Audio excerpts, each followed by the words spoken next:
As my baby's heartbeat filled the room like a frenetic drum solo and 3 separate monitors monitored my vital indicators, the email notification pinged. Hooked up to enough medical equipment to launch a space shuttle when 7.5 months pregnant. And my 5-year husband decided to file for divorce via email at this very moment. Not a call, not a text, and most definitely not in person. An email subject line proceeding independently. My name is Caitlin Fisher. I'm 29 years old, and it seems like I'll soon be unmarried. Sounded like a business proposal. In fact, Bradley had outlined his reasons for leaving me in detail, treating me like an underperforming worker receiving a notice of termination. The top 3 items on the list were irreconcilable conflicts, disparate life goals, and my personal favorite, the need for personal development. Suddenly, the man who couldn't cultivate a tomato plant needed to improve himself. As I scrolled down, my hands trembled. My pulse rate accelerates as the baby monitors beep. Then I noticed it, and it took effect right away. He had filed already. Bradley had been at a lawyer's office signing documents 3 days prior, while I had been admitted with difficulties that could cause early labor, and the doctors were concerned about our baby's survival. I knew what to expect when I switched to our banking app. Yesterday, our joint account had $47,000. Today, it was showing $12.83. In theory, he had left just enough to keep it open. The emergency fund we had established together, the savings, and the checking account were all gone. While I lay here struggling to keep our daughter inside of me for a few more weeks, 5 years of meticulous budgeting, overtime, and missed vacations to save for our future and the future of our child were transferred out. Buzzed on my phone. I received a text from my sister Diane, with whom I hadn't spoken in 2 years due to a pointless argument over our mother's china set. Why is Bradley sharing photos of himself in your living room with a blonde? With shaking fingers, I opened Instagram. My spouse was standing in front of our fireplace with his arms encircling a woman who appeared to be too young to drink. The mantle behind them still has our wedding pictures. New chapter with my queen at Tiffany Fit Life, is the caption. The nurse Sandra hurried in, her trainers squeaking against the linoleum, so she must have observed the monitor changes. You must maintain your composure, honey. Whatever is going on is not worth it. I said, startled by how solid my voice sounded. My husband just divorced me via email. Took his girlfriend into our home and emptied our funds.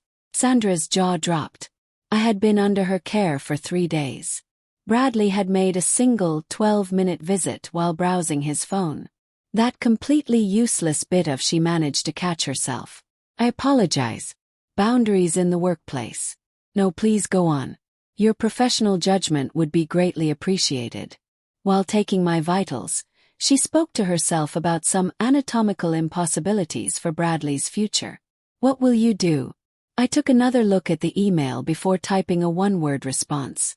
Did you understand? That's all. Sandra raised her eyebrows.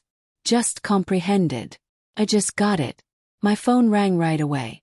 Bradley said no. Once more it rang. Declined. Sandra took it the 3rd time. This is ICU, Mr. Fisher. Your spouse is unable to answer the phone at this time due to hold on. She's no longer your wife, is she? Additionally, you are no longer her emergency contact. I hope you have a wonderful day. After hanging up, she returned the phone. Sorry. Blip. I winced as a contraction struck after genuinely laughing. This was a false alarm, but it served as a reminder that the baby didn't give a damn about her father's timetable. Do you know what's amusing? As Sandra adjusted my I spoke to her. He believes that I'm just a helpless accountant who will comply. He doesn't know what I do for a living. What are you doing? I work as a forensic accountant. Finding hidden assets during divorces is my area of expertise. You could spread the irony on toast. When women attempt to claim poverty, I assist them in realizing the true value of their husbands. The entire hospital might have been fueled by Sandra's smile. This is going to be great, I see. Once more my phone buzzed. Caitlin, Diane, public records are what I'm examining. Bradley stated that the split occurred 2 months ago. That is a hoax. He was reportedly in Denver for a conference 2 months ago, when I was 5.5 months pregnant. I opened his Instagram once more and scrolled back. That same weekend, Tiffany, his CrossFit trainer, was sharing selfies from Denver. He had charged his business card for the conference. Roger, my business partner, sent me another text. Bradley called and asked to see your list of clients. Stated that you are giving him access to your accounts. I gave him an anatomically impossible task to complete. Are you all right? The contractions were becoming quite intense. The doctor had warned of stress-induced warning injections rather than active labor. I had to settle down. However, when one's life is collapsing via email, how precisely does one maintain zen? Sandra came back with the doctor, who took a worried look at my chart. Your blood pressure, Mrs. Fisher. I made the correction, Ms. Morrison. My maiden name is in effect right now. After pausing, the physician nodded. We must maintain your stability, Ms. Morrison. I pulled up my laptop and stated, whatever's going on in your personal life is being handled. Could you get me a coffee, Sandra? It's going to be a long night. Honey, you're not allowed to have coffee. You take medication and are pregnant. Hiccup. Then I have to feel accomplished while I use Excel spreadsheets and entirely legal tactics to ruin a man's life. Sandra virtually leaped from the room. If you're enjoying this story, please subscribe and let me know in the comments where you're watching from and what time it is. I read it everything. I sincerely appreciate your help. Discoveries like a Black Friday bargain arrived in the morning. Everything was startling, and the more you stared, the worse it seemed. At 6 a.m, Bradley's mother Patricia called.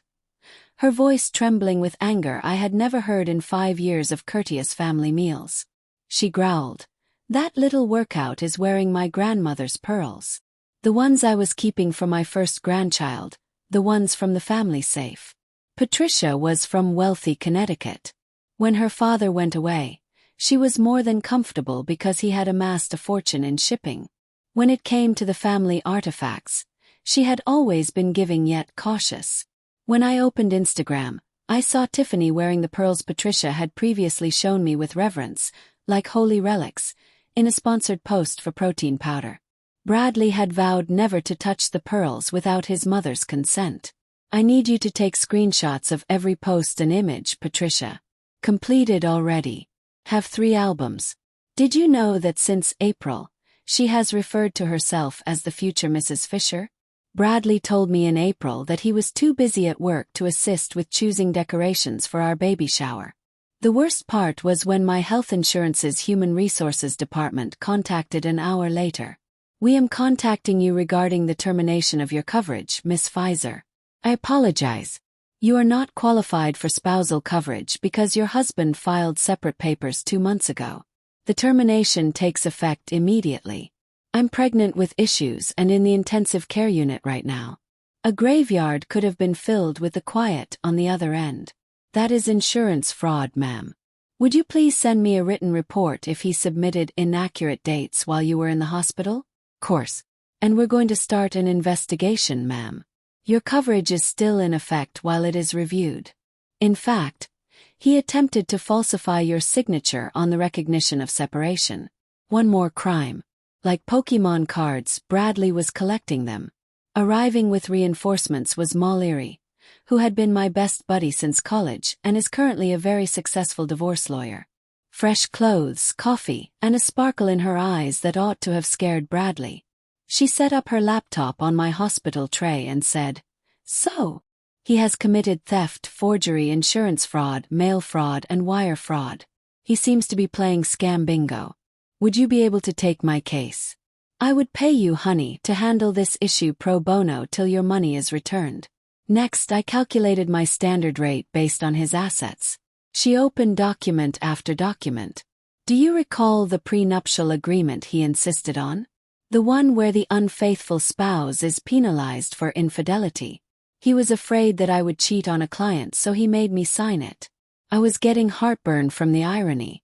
Perhaps the infant was attempting to kickbox her way out. $200,000. He owes you that." I almost choked on my ice chips.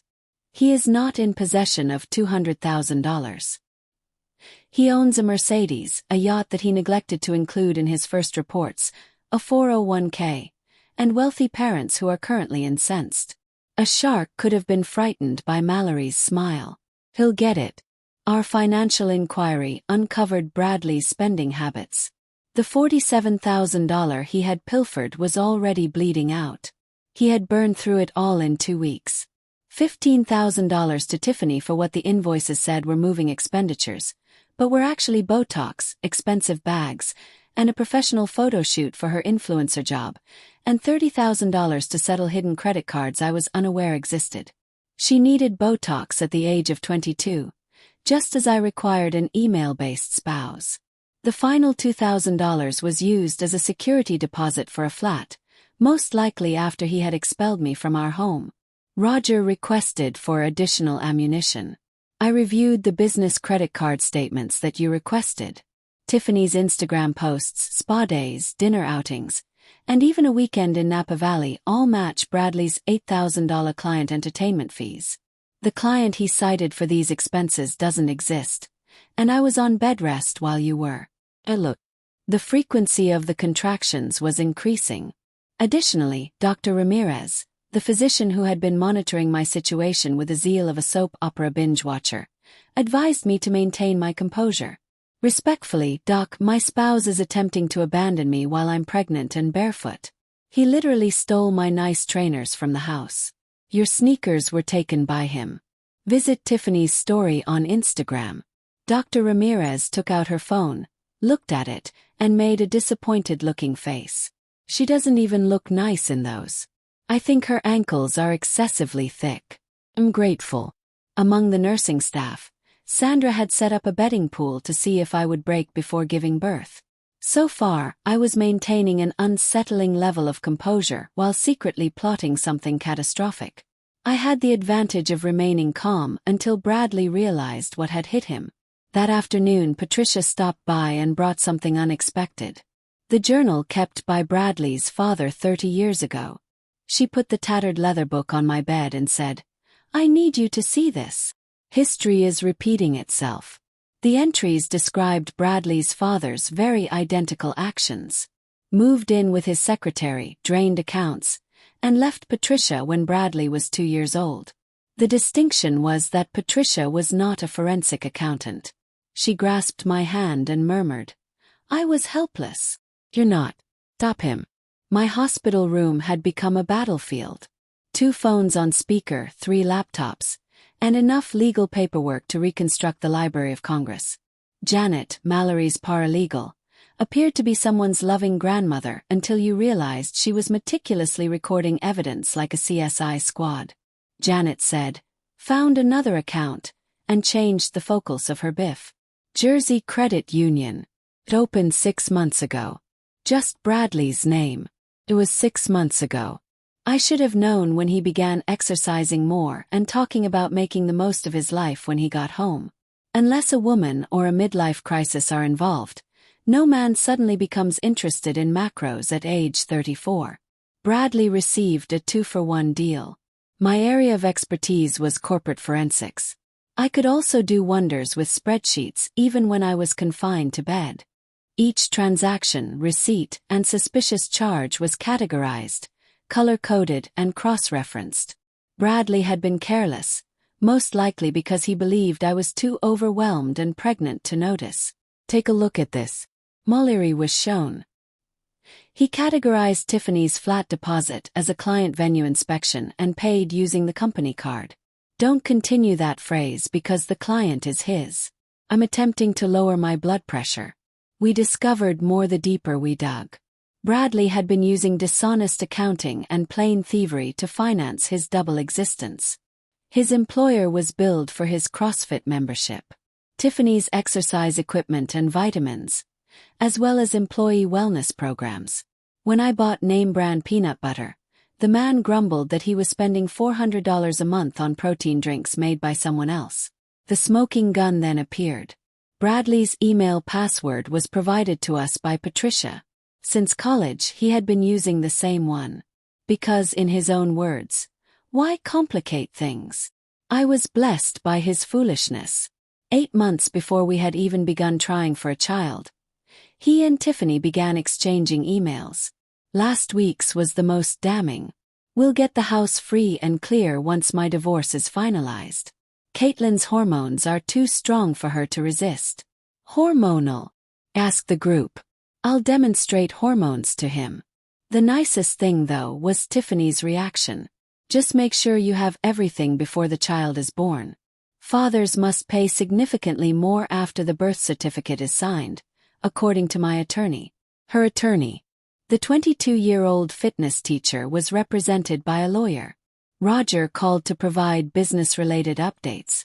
Bradley's supervisor would like to speak with you. As it happens, Brad has been telling everyone at work that you went insane while you were pregnant, that you left him, and that he needed to safeguard his property. He did, of course. Frank wants to know if you have any evidence to the contrary. The problem with the corporate card is upsetting him. I forwarded the spreadsheet to Frank. Roger called back, chuckling 20 minutes later. Frank recently set up a meeting with Bradley for Monday morning. Subject: immediate review of compliance. He's finished. Dr. Ramirez gave me another checkup. This time, she brought her resident, Dr. Kim, who appeared to be around 12 but had the weary eyes of someone who had witnessed it all. Your blood pressure is actually improving, Dr. Ramirez said. Startled. Most people in your situation, most people aren't building a revenge portfolio while on bed rest. Dr. Kim raised a chair. Is it accurate to say that your husband shared selfies from the gym yesterday while you were undergoing surgery? How did you? This is being followed by the entire hospital. The time frame is tracked by a PowerPoint presentation in radiology. The house turned out to be Bradley's greatest error. The down payment had come totally from my grandmother's fortune, even though both of our names were on the mortgage. The paper trail was with me. Bradley had just offered his thoughts on the curtains. In preparation for the trial of the century, Mullery was constructing the case like a prosecutor. Theft, fraud, adultery with evidence, medical emergency abandonment, insurance fraud, forgery, and now embezzlement from his employer. He seems to have read a booklet on how to lose everything in divorce court and mistakenly believed it to be an instruction manual. Using her social media expertise to record everything, my sister Diane had emerged as an unanticipated ally. Tiffany made a post. She recently posted a video tour of her home. We got into a fight about your grandmother's china, which she is flaunting. Do you want me to make a comment? No. Permit her to continue posting. Every video serves as proof. I hesitated to give birth until everything was in order, even though the contractions were becoming more intense. There would be no uncertainty when this baby was born. I was the first patient Sandra had actually scheduled labor around lawsuit, she laughed. In reality, you have no influence over when you give birth. I was reminded by Dr. Ramirez. Observe me. Dinner was brought by Patricia. Not the hospital's attempt at food that appeared to have been digested once, but homemade soup. She delivered news as well.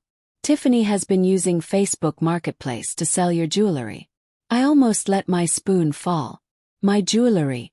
The price of your grandmother's engagement ring was $2,000. The value is $15,000. My grandma wore the engagement ring for 60 years. The one she gave me expressly. I stored it in the safe in my bedroom. Bradley must have seen me enter the code when he was acting like a loving spouse and pretending to be concerned about my pregnancy. I purchased it after taking a screenshot of everything completed. What are you doing? I purchased it using a fictitious name. I'll pick it up tomorrow. We have evidence of theft as we assumed you would want it returned. The cosmos is humorous. Seems that everyone was in on the joke. When Bradley won the lotto, his co-workers began contacting him as if he were a relative.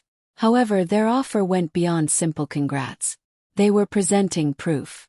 Bradley's supervisor, Frank, personally called and said, Caitlin, I must let you know what Bradley has been saying about you. We were aware that it was false. A woman doesn't have your kind of reputation and then become extremely pregnant all of a sudden. What has he been saying specifically? That you become violent, unreasonable, and even claim to have thrown a laptop at him. Frank, I can hardly lift my phone at the moment. We are aware. Additionally, we are aware that he has been spending business funds on personal costs. We are extending the investigation that you initiated. We're keeping track of every expense that was charged to that fake client that he made up. The most unexpected call then arrived. Harrison, Bradley's golf pal, had something to say. Harrison had previously told me that women belonged in the kitchen, not the boardroom. He said, "I don't like getting involved in marital disputes," which was rich coming from someone on his third wife. Bradley, though, went too far. He has been boasting about getting a newer model. Claimed that you were losing value like a used automobile. Charming allegory. My daughter is the same age as you. If someone made such a statement about her. Look, I have a video of it. The final 3 golf outings. He was discussing Tiffany hiding money and leaving you with nothing since he didn't know what she would do. Audit me. Indeed, Bradley. I was planning to do just that. Harrison's recordings were priceless. After a few glasses, Bradley explained his whole strategy, including how he had been transferring funds quietly, how Tiffany had been advising him on how to approach solicitors, and how he believed I would be too preoccupied with the baby to resist. His recorded voice slurred. She won't be able to leave the hospital for weeks. I'll have everything under control by then. I'll have the house. The money has already been spent. Stretch marks and a baby that I never wanted are all she gets. Sandra had to take a seat after monitoring my vital signs. Did he truly state that he didn't want the child? The infant he pleaded for. He claimed that the child would complete our family. He was allegedly too busy to assist with decorating the baby's nursery. There should be warning labels on men like that. They do. We simply believe that we can resolve them.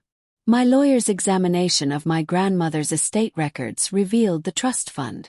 There was a condition in the Morrison Family Trust, which Bradley had written off as old people's paperwork. I would have access to $500,000 set aside expressly for future generations' security and education at the birth of my first child. Bradley was clueless. He had never inquired about my family's financial situation, assuming that since I drove a Honda and bought at sales, nothing was going on. His presumptions would have been laughed at by my grandmother, who had weathered the Great Depression and made prudent investments. Mulleary asked, looking over the records. He really doesn't know. I brought it up once. He shifted the topic to his fantasy football league and stated it was probably only a few thousand in bonds. The situation on social media had blown out. Tiffany was posting all the time while having the time of her life in my home. Yoga in the morning in my home office, which is my Zen space. Prepare meals in this stunning kitchen while showcasing my KitchenAid mixer. Sunday self-care in the master bedroom. You can see my grandmother's quilt on the bed. However, the internet is unbeatable. I believe Patricia was the one who released the true story to a local Facebook group. Tiffany's Instagram was soon inundated with comments as Chonburi Community Watch took notice. Is that the home of the expectant wife? You're dressed like a married man's wife when she's in the intensive care unit, girl. Your spirit is embarrassed by this. Within hours, Tiffany made her account private, but the harm had already been done. There were screenshots all over the place. The drama had captured Dr. Ramirez's attention. How are you this calm? Is a medical question. By now, the majority of people would have given birth. It's surprisingly calming to exact revenge. That will be noted in my notes. Litigation is therapeutic for the patient. The parallel dramas were getting more intense. Diane, my sister, who had first contacted me out of curiosity, was now completely on Caitlin's side. It now appeared absurd that we had been silent on China's tendencies for 2 years. She sat next to my bed and said, I was petty. You were correct that you would receive your mother's china. It was you who looked after her. Both of us were in mourning. Yes, but you were also being deceived and pregnant. The worst sister honor goes to me. You're okay since Tiffany wins the worst human prize. Patricia's transformation was even more striking. Bradley's deadliest enemy was the same lady who had once supported every choice he made. She gave me more documents and said, 30 years ago. This is what his father did to me. Bradley would be different, I told myself. I didn't succeed. You were successful. Bradley didn't succeed. I have his father's divorce-related financial records. The same concealed accounts, the same patterns, and the same conceit. However, his dad was more intelligent. He at least held off on leaving till the baby was born. Bradley always needed to outperform his father. Something lovely had been discovered during the insurance fraud probe. My signature on the separation documents had been falsified by Bradley. Federal transgression. Cheryl, the insurance investigator, sounded almost ecstatic, as if she had been waiting her entire career for this case. Falsifying dates, fraud, and forgery throughout your hospital stay. This is being referred to the FBI. The FBI for fraud involving insurance. When he filed in Jersey while you were in the hospital in Pennsylvania, honey, it went beyond state lines. It is therefore federal. Bradley's resume listed federal offenses. He had truly overachieved now. Harper 6 weeks ahead of schedule, Miranda Morrison showed up at 4:47 a.m. on a Tuesday, shouting as if she had already filed her first lawsuit. She was flawless, according to the nurses. She had great timing, I said. Mollery and a notary were waiting in the corridor with the prepared trust fund documents. Naturally, Bradley had vanished from sight. His Instagram photo featured him and Tiffany at a 5:00 a.m. sunrise boot camp, both of them sporting matching beast mode tanks that were more expensive than my hospital copay. For our anniversary, the man who was unable to get up before 9 a.m. became Mr. Morning Workout. Sandra replied, "It's probably best he's not here," while she cleaned Harper and I signed trust forms in between the tremors of contractions. I would have dropped something sharp close to him several times by accident. As soon as Harper's birth certificate was filed, the trust became active. Bradley couldn't access the $500,000 that was safeguarded in an unbreakable trust, even if he was aware of it. It seems that in her senior years my grandmother, who had survived the Great Depression by concealing cash in coffee cans, learned about appropriate estate planning. My business partner Roger had been working on Bradley's firm expenses forensically all night. The sum was astounding. Misclassified personal spending totaled $67,000 during a 2-year period. Roger said that he expensed their couple's massage as a means of fostering client relationships, his displeasure seeping through the phone. He listed a client who doesn't exist. We confirmed using entirely fake business registrations. Startling. Additionally, he claimed that Tiffany's entire CrossFit certification program was professional growth for a financial analyst. $8,000. He did, in fact, become a professional crook. When Dr. Ramirez arrived to see how we were doing, he first made fun of Harper before becoming serious. "They're expediting approval for all your care, including Harper's NICU stay if needed," the insurance firm said over the phone. "Someone in a position of authority seems to be very interested in your issue." That someone turned out to be Director Williams, Cheryl's supervisor, who had been waiting for a blatant fraud case to use as an example. Bradley had offered to serve as a tribute. Patricia showed up with news and coffee. "Tiffany is leaving." I almost let Harper fall. What? She learnt of the FBI's inquiry. I also found out Bradley was broke. She has been using credit cards to support herself on Instagram. He's giving it his all. The girl believed she was going to have a sugar daddy. Instead, I had a Splenda father. Father Splenda. Fake sweetness with an unpleasant aftertaste. I had to laugh, even though I was tired from giving birth. In her rage, Patricia had developed a vicious sense of humor. Every hour, more was revealed by the forensic accounting. I was unaware that Bradley had opened 6 credit cards, all of which were almost maxed and had a combined debt of $45,000. He had been stealing from our shared savings in order to make minimum payments. The house of cards was crumbling. Examining the statements, Mollery clarified that he had been using cash advances to settle other cards. Frank called with an update on a classic Ponzi scheme in which he is both the mark and the scammer. Bradley has been fired with immediate effect. We're filing embezzlement accusations. Restitution will be the first item on his last check.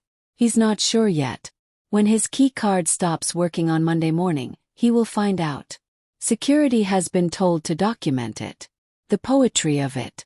Bradley would use disabled door access to ambush me with unemployment benefits, just as he had ambushed me with divorce papers via email. Janet Mullalary's paralegal had been constructing a timeline that resembled the wall of a conspiracy theorist, but each link was genuine and supported by evidence. "Look at this," she exclaimed, pleased with her efforts. Tiffany writes on Fresh Starts on April 2nd. Bradley establishes the Jersey account on April 3rd. The first significant withdrawal from your joint savings is scheduled for April 4th. He seemed to be adhering to a checklist on how to conduct fraud. He genuinely believed he was intelligent. People that are stupid frequently do. Despite being early, Harper was flourishing. She was remarkably noisy for a pre-I, according to the NICU physicians. I informed them that she inherited her mother's capacity for self-expression. The internet had fully turned against Tiffany, and Diane had been in charge of the social media documentation. Her previous posts about being a gold digger rather than a homewrecker were discovered by someone. The irony was that the chef's kiss was flawless. She is attempting to minimize the harm. Diane sent me Tiffany's most recent post, which claims she was unaware that you were married or pregnant. In her fitness videos, the woman was dressed in my pregnancy clothes. Yes, that has been brought out several times in the comments. Additionally, someone discovered your and Bradley's internet wedding registry. The El Crui she's been cooking with practically has your names on it. Maria, the social worker in the hospital, had been a blessing. She had filed for emergency Medicaid owing to spouse abandonment as soon as the insurance situation appeared urgent. She clarified that the state takes pregnant women's abandonment very seriously, particularly when there is proof of deception. The state will pursue him for reimbursement, and you will be protected. Tiffany made a direct contact on Saturday afternoon. An Instagram direct message. "Can we have a conversation?" First I gave Mullary a call. "Do I need to document everything?" The call was insightful. It came out that Tiffany was just a less intelligent victim of Bradley's deceit. Her voice sounded younger than her pictures suggested. "He said you guys were separated for a year," she complained. "Claimed that the baby wasn't his, that you were insane, and that you had deserted him. The infant who resembles him exactly.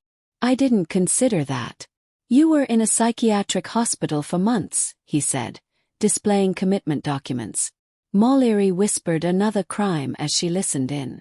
"I'm moving back with my parents," Tiffany went on. "I have no money for anything." He claimed to be wealthy. He claimed to be a business owner. He uttered those words. She broke down in tears. "I'm so stupid." "Yes," I said. "You are, but there's still hope because you're 22. Give me everything he gave you. Every text, every document, every pledge. Why would you assist me? I'm not assisting you. I'm ruining him. You are merely supporting collateral." For lawyers, Monday morning arrived like Christmas. At 8:47 a.m., Bradley entered his office building. Security footage later revealed that Frank was arrogant and carrying his customary expensive coffee. His keycard was rejected at 8:48 a.m. He was brought to HR by security at 8:49 a.m. Frank joyfully described the termination meeting as biblical. While I was tending to Harper, Frank informed me over the phone that we had shown him your forensic study. His expression changed from bewildered to enraged to perhaps something more than pale transparent. "What was it that he said?" "He attempted to place the blame on you. Claimed that you had to have made everything up." We then presented him with his own emails approving the expenditures, complete with his signature. The fictitious business he established. In fact, he asked whether we could come to an agreement. Me now. Well. When he refused to leave, security had to forcibly escort him out. "This is a misunderstanding," he repeated. The simultaneous serving was planned like a military operation as he carried a banker's box containing his personal belongings. Process servers were attacking Bradley from every direction as he was being fired. Insurance fraud notice at his car, embezzlement allegations in the parking lot, a divorce countersuit at the office, and a federal inquiry subpoena when he attempted to escape. Mullary, who had set his shop across the street to observe, described it as akin to a legal flash mob. In fact, he attempted to run while wearing his dress shoes, tripped on some ice, and landed in a puddle. In order to give him the federal documents, the process server had to assist him. When Tiffany left on her own initiative, the house situation was handled. When the police arrived regarding the stolen jewelry, she had already begun packing. A warrant was granted based on Patricia's Facebook Marketplace evidence. When they got there, she was indeed wearing your grandmother's ring. According to Patricia, Bradley handed it to her. Officers clarified that stolen goods are still being received. Did they take her into custody? No. She gave her complete cooperation. Gave them everything. Bradley was aware that the jewelry and receipts belonged to you. He even referred to them as family heirlooms in his texts. If she testifies, she won't be prosecuted. Tiffany had entirely changed sides after realizing how serious Bradley's lies were. She sent damaging documents. For me, fake psychiatric holds. Divorce decrees that were forged months previously. Even a fake death certificate for the infant. He informed her that the infant had passed away. Stunned despite everything, I asked Mallory. He told her a lot of things, all of which were illegal and documented. When the FBI agent viewed the forged death certificate, she actually whistled, stating that it was a whole other kind of federal offense. After discovering the theft, the credit card companies froze everything. Bradley, who had been relying on credit for months, found himself without money all of a sudden. The $47,000 he had pilfered, gone in 2 weeks due to debts, Tiffany, and attempting to uphold an unaffordable image. On Tuesday afternoon, his Mercedes was repossessed. His terrible money management had caused his car to give up on him, and he had missed 3 payments. Patricia, who had unintentionally driven by the repo man, claimed that he had been after him, was quite effective. She claimed that Bradley attempted to bargain by offering his watch to the repo man. It wasn't real. In fact, the repo man chuckled. The country club arrived on Wednesday. His membership was cancelled since it was 3 months overdue. Thursday was followed by the golf club. After Tiffany's revealing Instagram live session, his CrossFit gym suspended him on Friday for failing to pay and fostering a hostile environment. She truly went to the burnt soil. Diane played the live recording for me. Tearfully, Tiffany described how Bradley had deceived her, used her credit cards when his were rejected, and exploited her. She even displayed receipts, holding them up to the camera. Although harsh, the remarks were justified. You received a punishment even though you believed you had earned a prize, girl. For this, picture fumbling a pregnant wife. The manner that karma never fails. The FBI's inquiry had grown. It turns out that fabricating death certificates and mental health records violated even more federal boundaries than insurance fraud. When Agent Martinez called me on Friday afternoon, he appeared almost impressed. I haven't seen anyone commit so many federal offenses for so little money in 20 years. Those who falsify death certificates typically run multimillion-dollar schemes, she stated. What did your ex do it for? A girlfriend who struggles with basic maths and a lousy home. Almost impressive. If it weren't so pitiful, it would be stunning. Charges of conspiracy, fabrication of official documents, mail fraud, and wire fraud are being added. He has a lot of time ahead of him. Bradley's family was in disarray. After Patricia showed him the journal entries from 30 years ago, Richard, his father, who had previously supported him, altered his mind. Richard said, "My God," when he came to see Harper and me at home. We had been freed at last. The only difference between him and me is that he is dumber. At least I didn't commit federal offenses. Richard, that's a low bar. Bradley, however, limboed directly beneath it. The asset was recovered quickly. The infidelity clause in the prenuptial agreement was unbreakable. Bradley was unable to refute Tiffany's statement and supporting documentation. He had his 401k liquidated. $75,000. He believed I was unaware of the fictitious Rolex collection. $8,000. They were fake, but he had paid real money for them. The $25,000 boat was registered in his brother's name.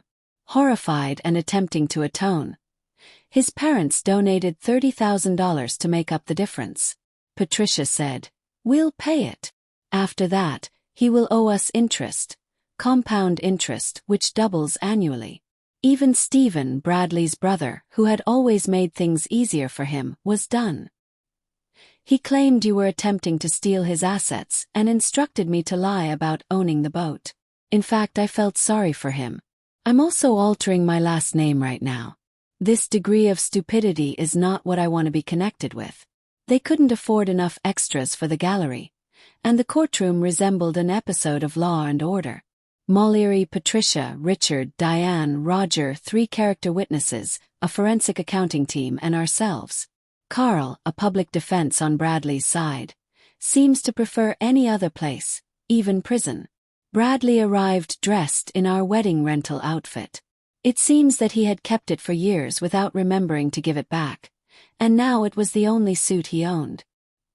He looked like a sausage with aspirations of wearing formal attire since it was too tight from all that CrossFit. "Mr. Fisher, in my 30 years on the bench, I've seen some spectacular failures of judgment," Judge Harrison, who is unrelated to Bradley's golf pal, said as she went over the case file, her looks ranging from disbelief to disdain to what I swear was restrained laughter. "You've outperformed them all. I was unaware that you had committed crimes." Bradley made an effort to remain dignified. It was similar to seeing a damp paper towel act like fabric. The presentation of the evidence was deliberate devastation. Mollery began by abandoning her pregnant wife in the intensive care unit due to problems, followed by theft of $47,000 and everything since insurance fraud. False dates, wire fraud, mail fraud, crossing state boundaries, utilizing USPS for bogus documents, embezzlement, and $67,000 from his employer, identity theft, falsified documents, the death certificate the psychiatric holds, and faking my signature. Mollery responded, "Your Honor, Mr. Fisher did more than just destroy relationships. In 3 states as well as federal authority, he committed arson. He wrote a manual on how to ruin your own life." Every week, Carl, the public defender, tried. "My client was going through a midlife crisis, Your Honor." Judge Harrison stopped an early midlife crisis at the age of 34. The stress of becoming a father, for which he pleaded with his wife. I quote him as saying, "I'll be the best father ever, babe," in these texts. "Nothing is more important than our family." Carl was so tired that he stared at Bradley. "The defense is already at rest. Are you not going to put up a real defense? What do you want me to say, Your Honor? That it is somehow okay to falsify a death certificate for an unborn kid? Instead of attending clown college, I attended law school." Bradley's attorney had also given up on him. Tiffany, who is currently residing in Ohio with her parents, testified via video link. She had actually brought receipts. All of Bradley's fraudulent documents, texts, and lies. She was insane, he claimed. While wearing mascara, Tiffany said that she attempted to murder the infant. Claimed that by leaving, he was safeguarding his unborn kid. While she was in the hospital attempting to save that child's life, he handed me fictitious hospital commitment documents. Judge Harrison explained, "I was foolish. At the age of 22, I was foolish and believed that he loved me. You're correct about one thing though. You were incredibly foolish."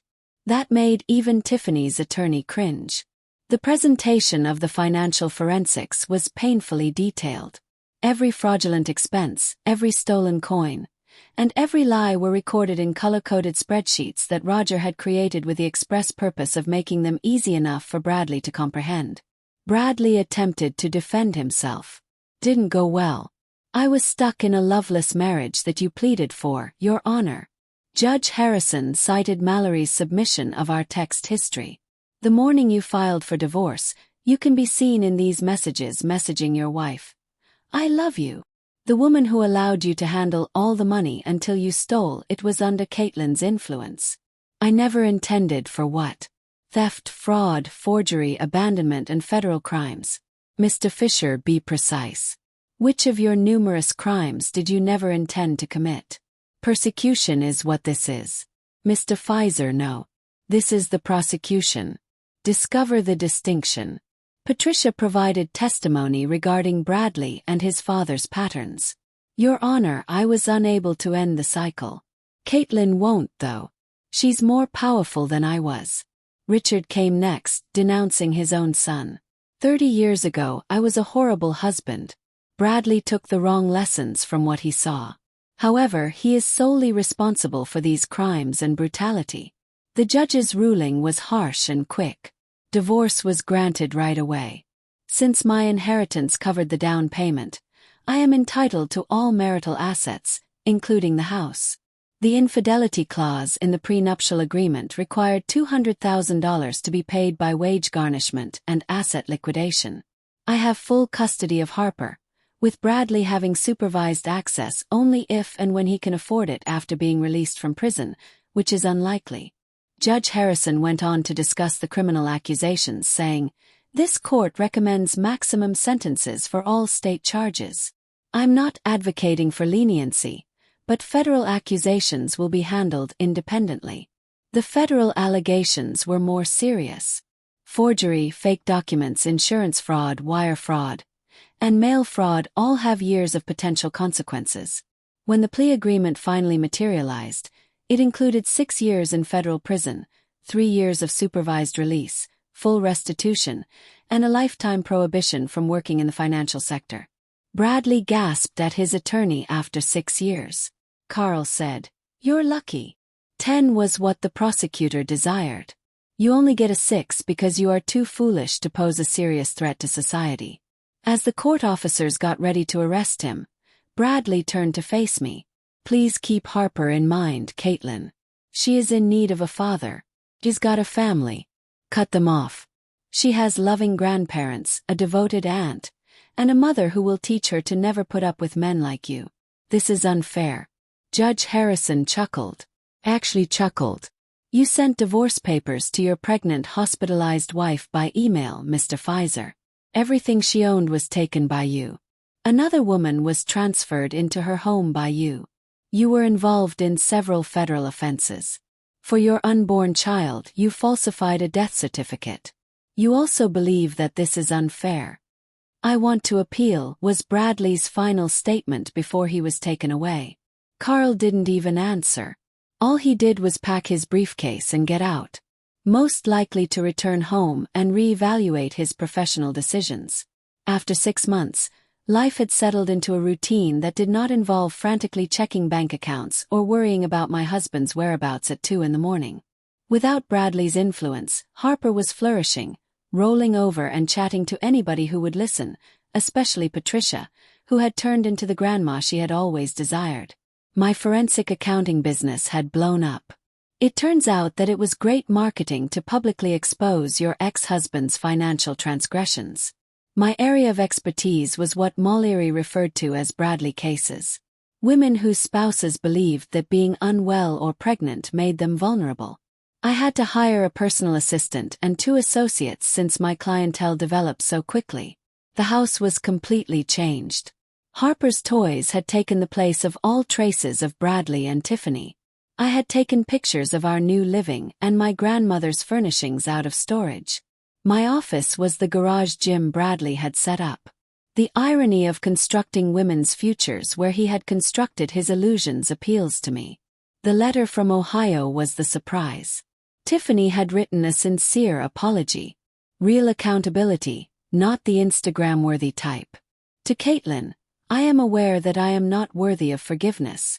I was nasty, foolish, and self-centered.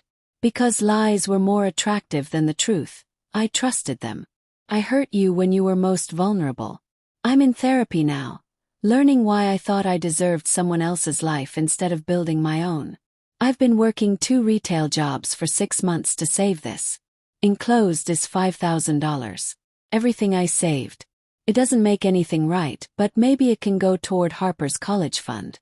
I'm also willing to testify in any future proceedings. Sincerely, Tiffany P.S. You were right. Those clothes never fit me properly. I looked ridiculous and see that now. I put the money in Harper's 529 plan. Tiffany was young and stupid, but she was learning. Bradley getting updates from federal prison was not. His letters arrived weekly, each more pathetic than the last. "I found God," one claimed. "I understand now what I've lost," said another. "Could you send money for commissary?" asked a third. I returned them all unopened, stamped with, "No longer at this address." Patricia had become my unexpected best friend. We met for coffee every Thursday while Harper charmed the baristas. "I got another letter from Bradley," she said one morning, pulling out an envelope covered in prison stamps. "He wants me to convince you to let him see Harper." "What did you tell him?" "Nothing." I sent him back a photo of Harper wearing a onesie that says, "My daddy's in federal prison for financial crimes." Diane found it on Etsy. They make those. Apparently there's a market. Who knew? Diane and I had repaired our relationship completely. The china set that had divided us now sat in my dining room, used for Sunday dinners where we laughed about everything except the past 2 years. "Remember when we didn't speak for 2 years over plates?" she said one evening feeding Harper mashed carrots. "Remember when my husband emailed me divorce papers from my ICU bed?" "'Kay, you win worst life event. I also win best revenge story." Roger had helped me expand the business into a consulting firm. We worked with divorce attorneys helping women discover what their soon-to-be ex-husbands were really worth. The Bradley method, as we called it, had uncovered millions in hidden assets across dozens of cases. "You turned trauma into a business model," Roger said, reviewing our quarterly profits. "Capitalism at its finest. My pain is now very profitable." The meeting that changed everything came 8 months after the trial. Director Williams from the FBI called with an offer. "We want you to consult on financial fraud cases, specifically marriage-related fraud. You've got a gift for finding what men think they've hidden." Federal consulting. Think of it as turning Bradley's crimes into a career opportunity. The pay is excellent and you can work from home. "We know you've got Harper to think about." Accepted immediately. Bradley's spectacular failure had become my spectacular success. The ultimate irony came in an email from Bradley's former company. They were being audited because of his embezzlement. And Frank wanted to hire me to handle the forensic review. "I know it's weird," Frank said on the phone. "But you know our systems better than anyone. Plus the poetry of you fixing what Bradley broke. Priceless." Took the job. The audit revealed Bradley had cost the company nearly $100,000 over 3 years. They used my findings to strengthen their case, adding another 2 years to his sentence. One evening, as I rocked Harper to sleep, I got a text from another divorced client. "Saw your ex's mom at Walmart. She said he's mopping prison floors now.